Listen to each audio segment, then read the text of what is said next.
অনেকে আমারা বলে যে ভাই আপনারা জানে সাইফা তৈন মাছ পাইনি। আমি কই এই মনে হয় মোটামুটি মাছ পাই, আপনারা দয়ে অনেকগুলি মাছ পাই।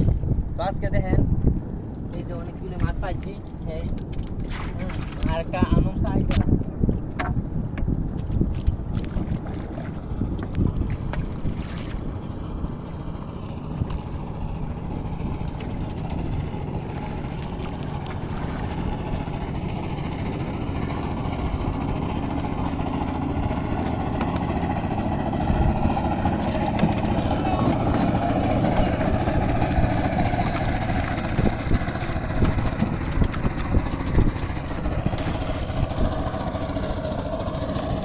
আলহামদুলিল্লাহ আজকে অনেকগুলি মাছ পাইছি। এই যে দেখেন আপনারা যেমন দোয়া করেন তেমন মাছ পাই। সবাই দোয়া করবেন যাতে আমরা অনেক অনেক মাছ পাই যাতে বিচ্ছে আমরা পালা একটা কিছু করতারি। ধন্যবাদ।